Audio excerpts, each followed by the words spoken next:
I'm Tobias from Astralis, and welcome to Thorin's YouTube channel. It's a joke-free zone. Now, b0RUP has brought out a new flavour called Arctic Cooler. Now, Denmark isn't quite in the Arctic Circle, but the Kingdom of Denmark is. Go and look up what territories that includes. So Arctic Cooler, inside it's actually green, bit like Astralis when they say heroic winning titles in the Royal Arena. Now, Rostermania is obviously underway and the Astralis lineup has been completed. They have changed Glaive to the bench, Altekz go to talent lineup, which means Xyp9x is benched even from the talent lineup. LOL. What a fucking insane contract this man is on at this point in time. And like I said, Staehr joins for IGL, formerly of Sprout, and b0RUP joins of ex-Copenhagen Flames instead of Altekz, presumably. Now, these are some massive moves in certain directions. So you know my classic style. You talk about who was removed, should they be removed, talk about who was added, should they be added, but you do it separately, then you combine. So in terms of removing Altekz, this one's easy, isn't it? He wasn't good. He had the odd highlight round every now and then, but I say odd and not necessarily against the best teams. He obviously shouldn't be in Astralis. He's done nothing to deserve being in there. Then again, I don't think Buzz is particularly better. He shouldn't be in the team either, at least if they have aspirations on being a top team and not just being a Danish team. The funny thing is, if people don't know, the Astralis talent lineup couldn't be more ironically named, because when they had the We Play Academy League, they were the worst team. And since then, have they ever produced any talent? Where's the talent from this team actually playing and doing anything right now in Astralis, where they're in the top end of the scene? So to me, the joke is they don't produce talent in Astralis. So any player from that team, I'm not interested in.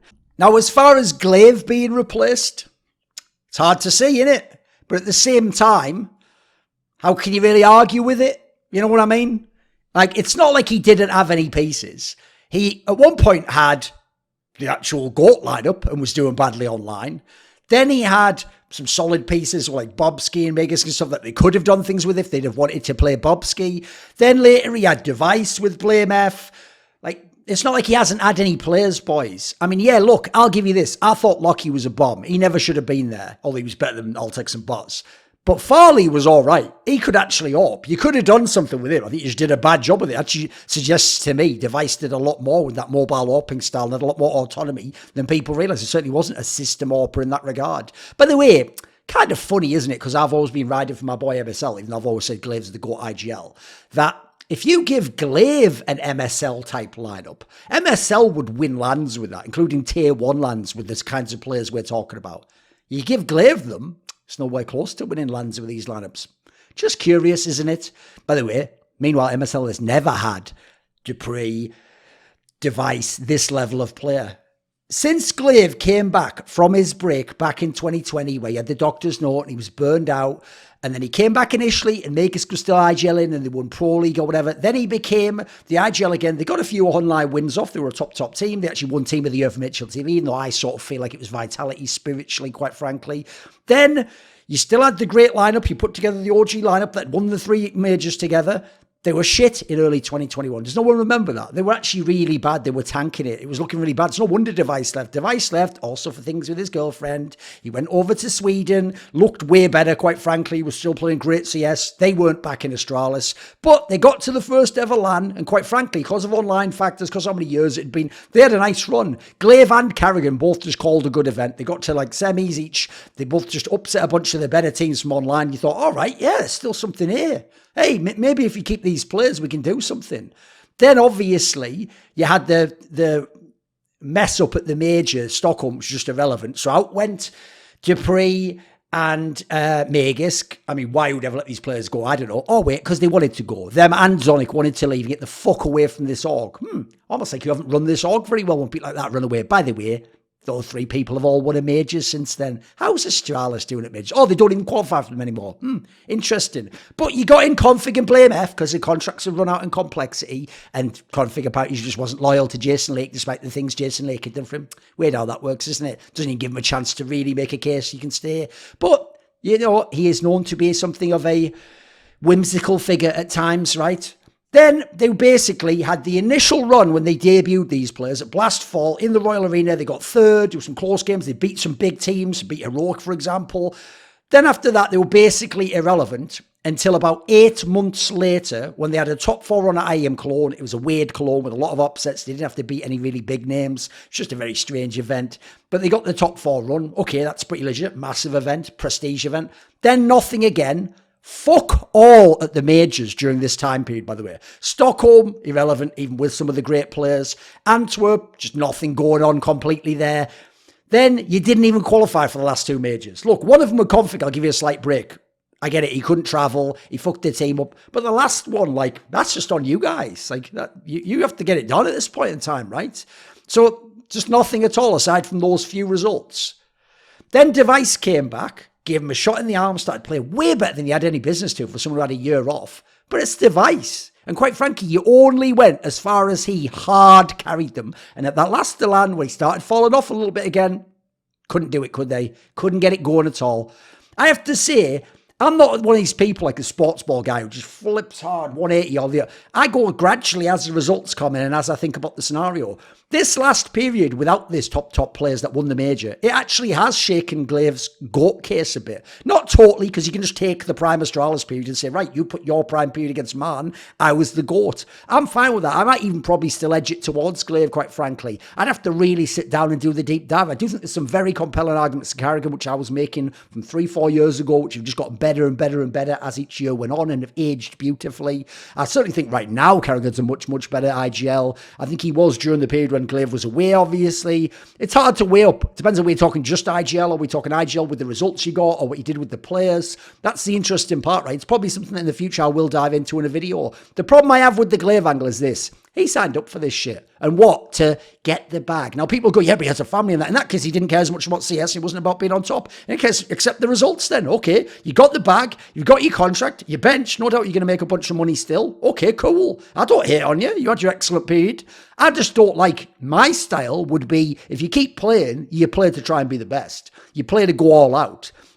You play where if the org are being dickheads, you either make demands and maybe even take less money to do so, or you go elsewhere like Magisk, like Dupree, like Zonic. I have mad respect for them for gambling it all and going elsewhere. And look what they won from it. People like Magisk and Zonic particularly, not so much Dupree. I think it was a bit overrated.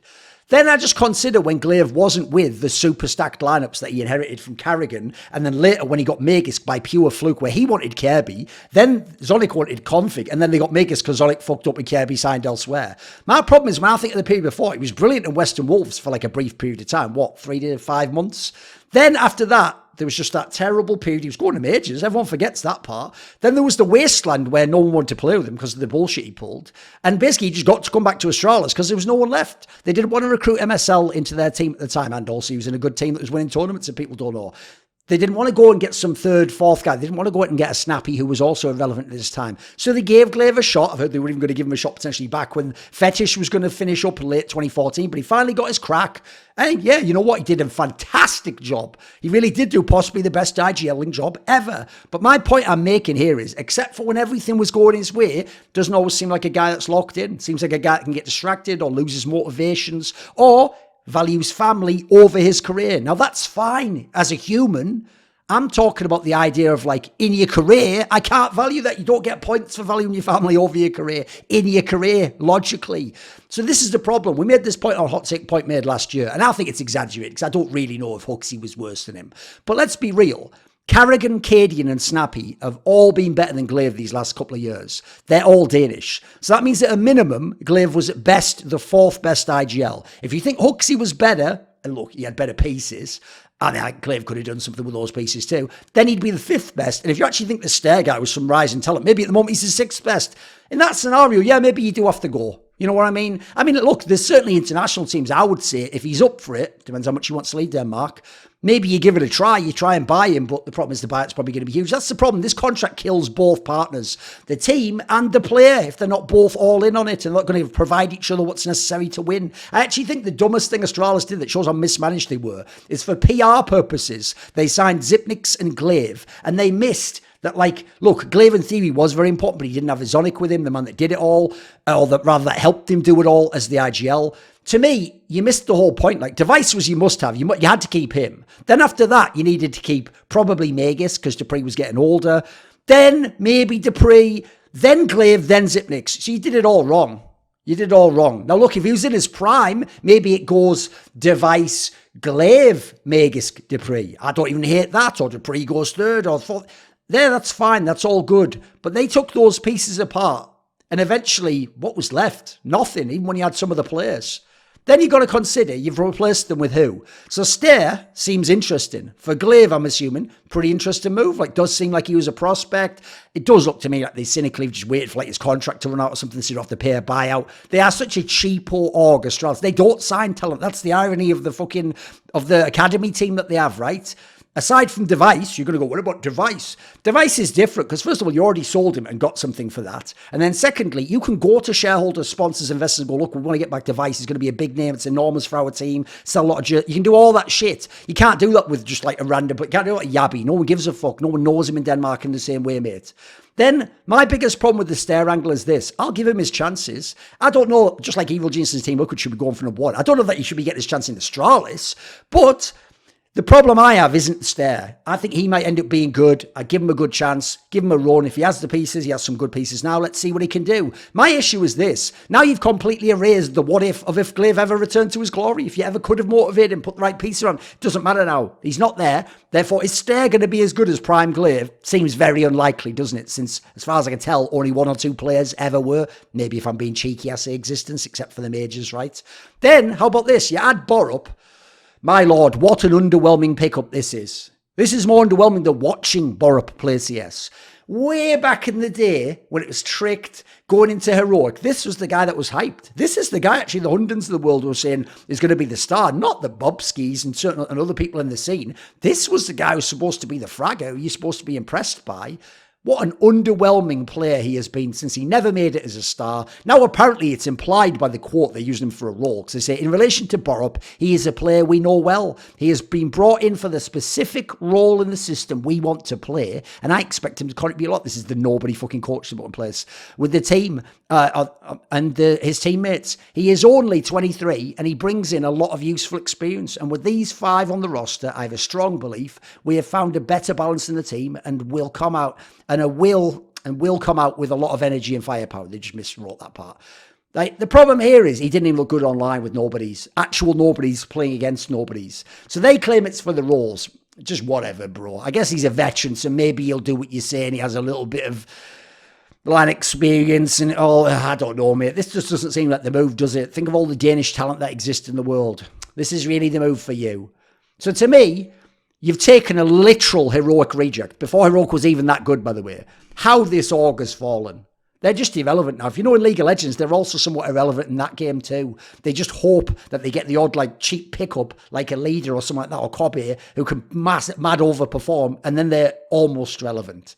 Casper Hid is apparently gone as like director of performance or whatever. He absolutely get fucked, pal. You utter cretin. Swinging off Device's nuts for fucking years and getting nothing out of it and trying to tell the greatest lineup ever you're going to put them through the fucking meat grinder. What? Because they have to win 5 majors. They have to win 4 or 5 in a row, do they? Who are you, LeBron James, at a fucking Miami Heat parade, you cretin? You know what you're talking about. You don't know what it takes to win majors. Then you've got Hunden gone. That just doesn't even make sense to me. Hunden should be the head coach, in my opinion. And he's worked with people like b0RUP before. Hunden's the guy that actually can spot talent and bring it out and put it in its roles. And yeah, he's done some fucked up things. I mean, I wouldn't let him near young Danish players. Shout out Nico.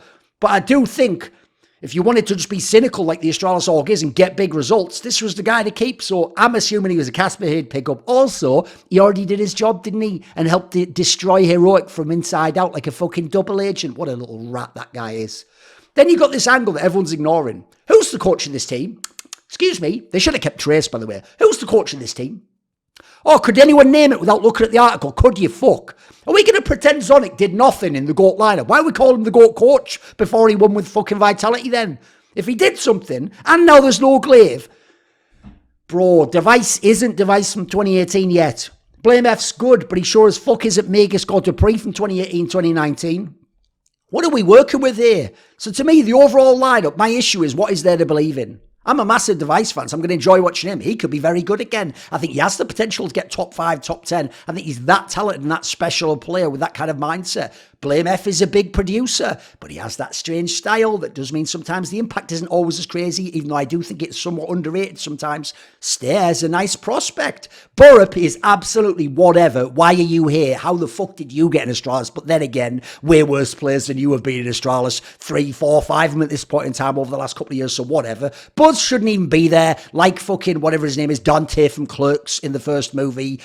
They're one piece away from actually interesting me. I think right now with the players they have, like the stars, they could make some upset runs. But that's all Astralis is now. They're just a team that could make some upsets. Probably won't go deep, except rarely. And quite frankly, they don't go for the big names outside of Device, where there's an obvious bias as to why you would be able to. So I think it's just underwhelming for what an indictment of the Astralis organ is. Even though, no blame to some of the players, the one player coming in, Staehr, I actually think you maybe deserve a shot, just maybe not at a team that should want to be top 5 in the world. As Mary J. Blige said in her track, All I Need, you're all I need to get by, which is the case for me and my Patreon community who support this channel and these videos. Some of them include Theogony, Matt Pugnatio Rajcula, Ahmed Hadjou, Joseph Adcock, Tosh, Bot Pounder 420, Thooorin, Animosity, Tobias Bernasconi, Jensen Goh, Yurka, and a special thanks always to the main man, Jerky's Minion.